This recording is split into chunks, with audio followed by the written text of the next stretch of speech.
Mas um sistema depende do computador. Sim. Não tem pra onde correr. Se o computador for ruim, for lento, tudo que tiver nele vai ser lento, não é? Mas geralmente o antivírus gratuito você usa em sistemas, né, no computador que não tem um sistema principal, por exemplo, ou que não mexe com parte financeira, Certo. você não tem cadastro de banco, de empresas, etc, né? O computador vai travar e, consequentemente, o sistema vai travar junto com os processos do computador. Entendi. Fala, comandantes, bem-vindo a mais um Commandcast, episódio número 13. E vamos falar sobre seu sistema não tá lento. Sim. É computador, hardware, rede, o que pode ocorrer com o pode seu ser? computador, com o seu negócio, tá? Com o seu equipamento, Sim. que pode travar a sua operação, né? Possíveis problemas. Vamos falar muito da parte técnica por trás, dos bastidores sobre isso. Exatamente. E para falar sobre isso, temos um especialista aqui, que é o nosso João Vitor. Prazer tê-lo conosco, Prazer, João Vitor. Ele que é especialista na parte técnica do sistema, na parte de suporte técnico, especializado na parte técnica. E nada melhor do que você, que fala pra gente sobre isso, né? E eu vou te perguntar o seguinte, a configuração do computador, João Vitor, interfere diretamente no sistema? Sim, pode interferir sim, por quê? O computador a gente tem algumas peças principais, né? E uma delas é a CPU, o processador, a memória RAM, e muitas vezes também o HD, não é tão usado agora, né, o HD, mas ele pode influenciar sim por questões de processamento e velocidade de informações. Ou seja, se a pessoa ela tem um notebook ou um computador que tem um processador um pouco antigo, ou um pouco mais fraco, né, vamos dizer assim, entre aspas, ou a memória não bate o requisito necessário para o sistema, vai ter um probleminha assim, né, no sistema, certo? Mas não no sistema em si. Não é o sistema que vai ficar afetado por conta disso, mas o computador vai travar e, consequentemente, o sistema vai travar junto com os processos do computador. Entendi. E como é que eu identifico, João Vitor, que se o que está lento é o sistema ou é o computador que é lento? E aí, porque o sistema depende... A gente precisa falar sobre isso, pessoal, porque o sistema depende do computador. Nosso sistema é bem leve, fluido, rápido de utilizar, mas um sistema depende do computador. Sim. Não tem pra onde correr. Se o computador for ruim, for lento, tudo que tiver nele vai ser lento, não é? Exatamente. Então, uma maneira fácil de eu saber isso, né, é o quê? Quando eu ligo o computador, certo? Quando eu ligo o PC e ele já começa a travar antes de eu abrir o sistema, então eu vou abrir o WhatsApp Web, ele trava. Eu vou abrir um bloco de notas, ele trava. Acontece da pessoa abrir qualquer aplicativo por fora, às vezes até o Word, para digitar alguma coisa, e ele já começa a travar, já é um sinal de que o sistema ele não está atrapalhando isso, não é o sistema que está fazendo o seu PC travar, mas sim o próprio computador que está travando, né, e está com pouca memória ou pouco processamento, para que ele consiga, né, rodar o sistema antes, entendeu? Entendi. E quais são os principais gargalos que você já viu? Processador, memória, HD, tudo junto ali? Acontece muito. Às vezes a pessoa tem um computador e ela usava, às vezes antigamente, não usava o sistema ainda, aí usava na faculdade, aí abre um negócio e vai começar a usar o computador. Aí o PC é mais antigo, 2015, 2012, beleza, vou usar e vai ser esse daqui. O principal gargalo é processamento, é processador. Entendi. A gente tem um processador, né, que a gente pega muito, que é o Celeron. O Celeron, ele Celeron, né? é muito O complicado. Celeron é só um core, né? Se não me engano. Acho que é só um core, um ou dois cores, se não me engano. né? E geralmente o Celeron ele vem acompanhado de memória RAM muito baixa. Às vezes você pega um Celeron com 2 GB de memória RAM, o que não bate o requisito, ele bate metade do que precisa. Porque o nosso sistema ele precisa de pelo menos ali 4 GB, né? Porque só o Windows ele já puxa um tanto de memória RAM do Inclusive, computador. me tirou uma dúvida, João Vitor. O que é uma dúvida que eu tenho, né? Sim. Basicamente. O que do Windows, do sistema também, mas o que o Windows usa de processador e de memória, né? Se eu tiver que escolher um, qual que é mais importante? O processador ou a memória? Olha, eu diria que a memória RAM por algumas questões. Por quê? Multitarefas. Certo. A memória RAM ela funciona para eu conseguir abrir várias telas ao mesmo tempo, de uma vez, e quando eu passar de uma para outra, eu não ter dificuldade nesse processo, né? Então a memória RAM ela serve para isso. É uma memória de acesso randômico. Então ela vai ficar ali só enquanto o PC está ligado naquelas minhas telas. Então abrir WhatsApp Web, abrir Google, YouTube, Sistema, bloco de notas, Word, PowerPoint. Se eu tiver essas várias tarefas abertas, quando eu vou passar de uma para outra, a memória RAM vai fazer com que eu não trave, né, de uma para outra. O processamento em si, se você tiver um processador um pouco mais fraco, mas que tenha memória RAM boa, por exemplo, um Celeron com 8 GB de RAM, ele vai dar um gargalozinho, mas a memória vai ajudar ele ainda, né, a dar esse suspiro com o sistema. Você não vai conseguir abrir tantas telas assim para ele fazer o processamento e nem abrir um programa, por exemplo, clientes nossos que usam que são engenheiros e usam aquele SketchUp, que ele é bem pesado, o aplicativo. Aí sim, eu diria que era melhor ela ter um processador melhor, né? Com um pouquinho de memória também para ajudar nisso aí. O nosso sistema basicamente usa mais memória RAM do que processador, a não ser que você seja o servidor. Né? Exatamente. Se tua base for servidora de banco de dados, aí realmente vai usar algum tipo de processamento. Isso. Só que o próprio Windows utiliza processador. Exatamente. E aí acontece aquele caso de ficar 100% direto, né, no processamento. Sim, exatamente. E acaba deixando todo o restante lento porque não sobra espaço para praticamente nenhum. Sim, e ele fica tentando gerir, né? Tá em 100%, beleza. Quem é que tá na minha tela aqui aberta agora? É isso aqui. Eu vou ficar dando, né, prioridade a isso aqui. Quando eu passo para o próximo, ele tenta dar prioridade também para esse e começa os travamentos aí, né? Essa parte e como é que funciona essa questão de multithread do processador? Tá, essa parte do multithread, como a gente até falou antes, né, já, do Celeron, ele tem poucos threads, né, ou poucos cores. Então, por exemplo, se ele tem mais cores, ele consegue gerir mais telas ao mesmo tempo, entendeu? Então, vocês veem muito, né, quando vão comprar computadores na internet, tem lá, i5, 10ª geração, 4 cores, 16 threads, 8 threads, isso significa, quanto ele tem de capacidade de conseguir gerir várias coisas ao mesmo tempo, entendeu? Então, um Celeron, por exemplo, que tem só um core, né, ou 2 cores, ou poucos threads, ele não vai gerir menos. Às vezes o cara tá lá com o sistema aberto, tá com o YouTube aberto, tá com o Word aberto, Excel aberto, sim, o PDF aberto, muito, então cada um, o thread vai alocando acontece ali muito. Processamento e memória para isso. Exatamente. Não consegue alocar, né, o necessário para todas as tarefas. E agora, João Vitor, vou te perguntar sobre banco de dados, tá? Como é que funciona a conexão por trás entre sistema, banco de dados, servidor, máquina, cliente? Sim. Me dê um exemplo de sistema na web e sistema local ali, e sistema em nuvem também, esses 3 tipos de situações aí. Tá. Geralmente os clientes nossos, quando entram, né, na casa, eles já vão usar o sistema local. Às vezes eles preferem porque é só um computador, às vezes 1 ou 2 computadores, e eles optam, né, pelo sistema local. O que é o sistema local? Você tem um computador, que é o principal, que ele vai guardar o seu banco de dados, todo o seu sistema, né, todas as informações estarão nele, e você, se for um mercadinho, por exemplo, terá outro computador que é para o caixa. Esse cara que é o caixa, ele não é o principal, ele é apenas uma extensão do servidor, e ele fica trocando informações com o computador principal, seja ela enviando ou recebendo informações. Então, quando eu passo uma venda aqui no meu caixa e eu termino essa venda, ele vai enviar para o servidor essa informação e ele vai gerar lá na informação e vai deixar guardado. E aí o servidor, às vezes, recebe alguma atualização. Ele recebe no servidor e manda para esse caixa essa atualização, né, para ele atualizar lá. Às vezes o cliente ele liga o PC no começo do dia, aparece lá, atualizações pendentes. Você atualiza e começa a atualizar o sistema e começa a baixar as atualizações. Ele vem do servidor essa atualização. Da mesma forma, é na nuvem. Só que você não tem um computador principal na sua empresa. Você tem o computador principal nos nossos cuidados, né, na empresa. A gente tem a nuvem, né, que é um servidor geral, com todos os clientes que estão na nuvem, para a gente conseguir gerir todo mundo, certo? E aí esse servidor fica com a gente. É como se você pegasse o seu computador principal que está na sua loja, entregasse para a gente cuidasse dele e colocasse na nossa empresa aqui. Resumindo muito, é assim, né? É a parte da nuvem. E aí, da mesma forma, acontece essa conexão. Você vai ter os seus computadores na sua empresa, que são os terminais, e vão ficar conectando com o servidor que está na nuvem, né? Nos nossos cuidados com o nosso sistema. Inclusive, vou te perguntar agora, João Vitor.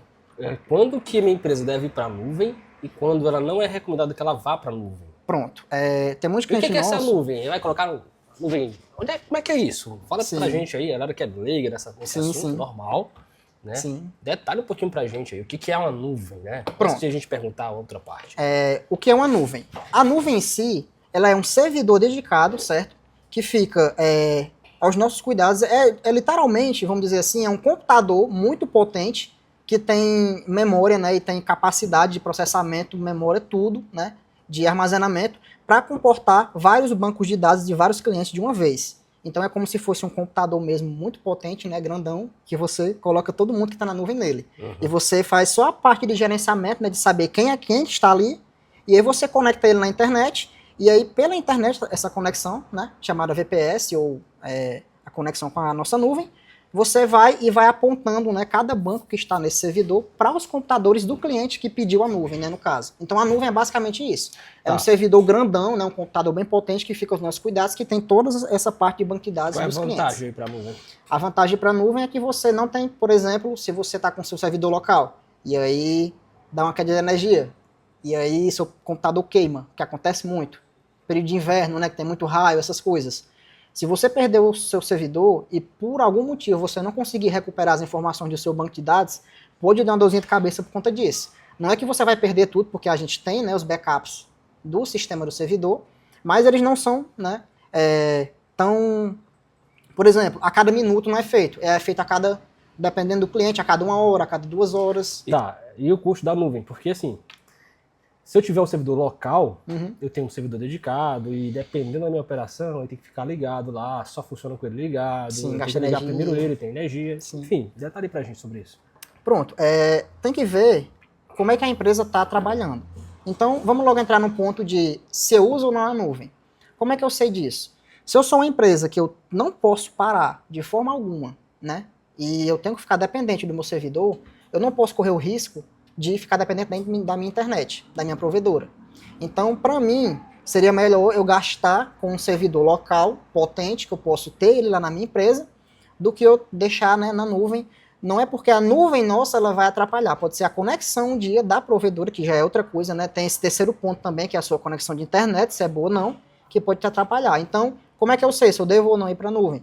Se eu sou um cliente muito grande, vamos dizer, um distribuidor de bebidas enorme, ou então um mercantil que não pode parar, assim, a gente recomendaria que fosse um servidor local, né? Você teria um custo a mais, mas você não perderia, por exemplo, caso ocorresse algum problema, que você ficaria parado, entendeu? Na sua operação. Eu entro no ponto também, que é o seguinte, a gente tem o PDV offline, Sim, o sistema offline. exatamente. Então, a internet não é um grande problema para você parar se você estiver na nuvem. Sim. Você pode ir para a nuvem, por exemplo, e aí acaba a internet. Mas se o seu sistema for offline, que é o nosso caso, nosso sistema tem a função offline, inclusive se você não tem isso hoje, está na hora de conhecer a nossa solução, nosso sistema.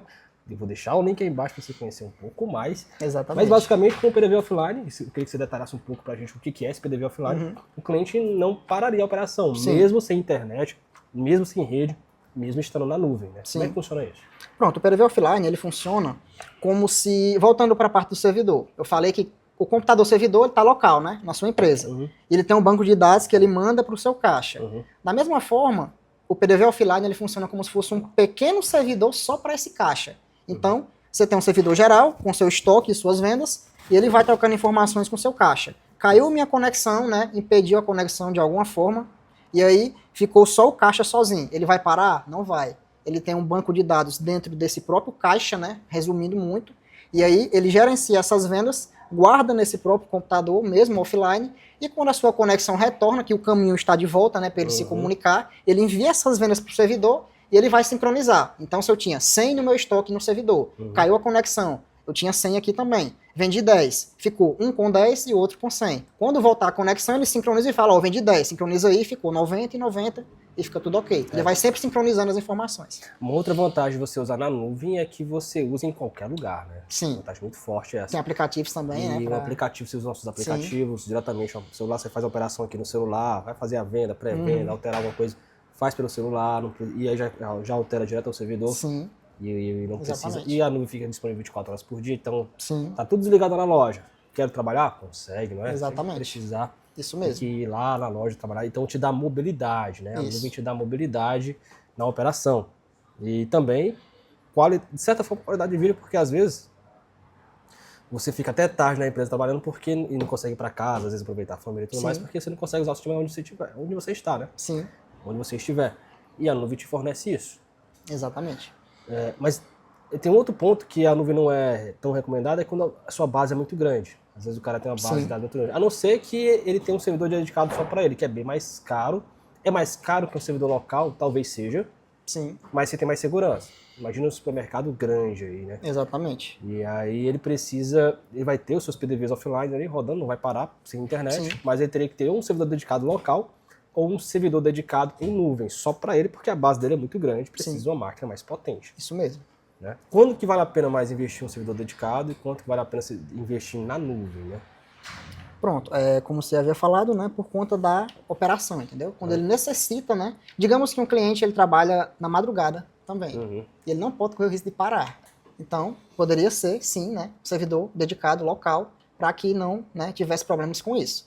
Na nuvem, geralmente, pessoas, né, clientes que têm um processo que não é tão complexo, não é tão grande, não tem vários e vários computadores ligados em uma rede, ele é tranquilo de si, né? Ele não vai ter tanto problemas, né? Porque são poucos computadores, às vezes é um mercantil que tem um PC principal para dar entrada e 2 caixas.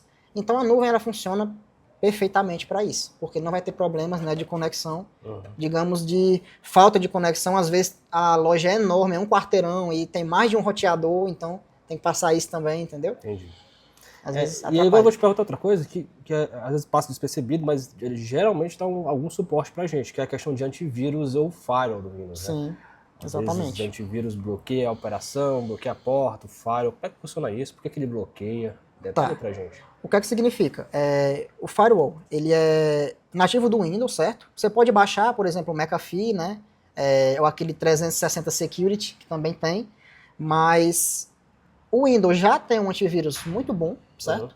Eu mesmo, no meu computador de casa, eu não uso nenhum antivírus, eu uso o próprio do Windows, que já funciona, o Windows Defender, e ele serve para bloquear conexões suspeitas, né? Entre aspas, vamos dizer assim. Então, como é que funcionam as conexões? São por portas. Literalmente, você imagina uma porta que está aberta ou fechada para essa conexão. E essa porta ela tem uma numeração. A porta 3050, 8090, 8080. E aí o sistema ele usa portas específicas de conexão. Como eu falei, o servidor se conecta, né? Fazendo conexões de ida e volta. Entendi. E aí, essas portas elas podem estar bloqueadas no antivírus. Ou seja, se ele chegar a um ponto que vai passar uma conexão numa porta dessa, e o antivírus olhar e falar, opa, isso aqui eu nunca vi passando por aqui, ou então é suspeito, eu vou bloquear. Só que o que a gente faz? A gente vai lá no antivírus e fala, antivírus, isso aqui, ele pode passar, isso aqui é seguro. A gente vai lá e libera as portas no firewall, né, no antivírus, e ele permite a conexão de dados, e aí sim o sistema conecta. Às vezes o Windows atualiza por algum motivo, e aí atrapalha, porque o antivírus ele reseta alguma coisa, a pessoa formata o computador, e aí instala, e aí a liberação não é feita, e aí tem que liberar de novo esse firewall. Deixa eu ver qual é a diferença de um antivírus pago e um gratuito. Quando que eu devo utilizar um antivírus pago e quando que eu devo utilizar um antivírus gratuito? Pronto, o gratuito ele tem limitações, né? Ele não vai ter tudo porque ele já tem a parte paga, né? Então tem algumas limitações. Geralmente o antivírus gratuito você usa em sistemas, né, no computador que não tem um sistema principal, por exemplo, ou que não mexe com parte financeira, você não tem cadastro de banco, de empresas, etc, né? Agora, no seu servidor principal, que tem conexões de banco, às vezes tem um IP que é público, né, ele é aberto, certo, para a rede, dá brecha, né, para hackers entrarem e aí pode fazer aí um estrago um pouco grande, né, se ele conseguir acesso a alguma parte financeira. Se você está logado no site do banco, ali naquele PC, ele vai conseguir olhar pela conexão. Então, o pago seria mais interessante nessa parte, né, de computadores principais, por exemplo, da sua empresa. Entendi. João Vitor, tá muito boa a nossa conversa, mas agora eu preciso encerrar com os nossos ouvintes ou telespectadores aqui do nosso podcast, tá? E qual é a palavra, a mensagem que você passa para eles, né? Reforçando tudo que a gente conversou hoje sobre nuvem, sobre processo, computadores, né? Processamento de dados. O que você pode falar para os nossos ouvintes aqui? Tá, se você tem dúvida, né, na hora de comprar um computador, primeira coisa que eu posso deixar para você, né, de opinião, de dica compre um computador, né, que seja que tenha um pouco de memória RAM, né, que tenha o requisito mínimo, por exemplo, né, de 8 GB de memória RAM, um processador de uma geração um pouco maior, né, um pouco mais recente, um i3 de quinta geração para cima, certo? Se tiver dúvida, pode falar com a gente no suporte, que a gente vai dar o auxílio, né, vai dizer, esse aqui é melhor para você, certo? Às vezes não ele quer comprar uma coisa muito cara e nem precisa, pode ser uma coisa mais básica, certo? E se você, né, tem necessidade de usar o sistema fora da empresa, se você quer ter comodidade, pode sim aderir à nuvem, certo? Contanto que também veja com a gente, certo? Porque a gente pode fazer um teste de conexão para evitar, né, que, por exemplo, às vezes sua rede ela não atende, né, às vezes a rota não está legal da internet, conexão e tudo mais. A gente primeiro faz todo o teste da nuvem, certo? Para dizer, a nuvem vai funcionar aqui certinho, não vai ter travamentos, né, no seu sistema, vai precisar melhorar isso aqui, ou então vai precisar fazer alguma configuração no seu roteador para ficar 100% sua nuvem, certo? Legal. Bom, pessoal, é isso. Se você gostou do vídeo, curte, se inscreve no nosso canal. Não conhece ainda a Comod, não conhece nossas soluções, está na hora de conhecer a gente. Deixei o link aí embaixo. Nosso site, nosso Instagram, para você conhecer um pouco mais, ver lá tudo que a gente posta, né? Isso mesmo. Todo conteúdo de valor que a gente está criando para você que gostou do vídeo. Curte aqui, se inscreve no nosso canal, compartilha esse vídeo com quem precisa, se você está assistindo no Spotify, no YouTube, Deezer. Bom, muito obrigado e até o nosso próximo Comodcast.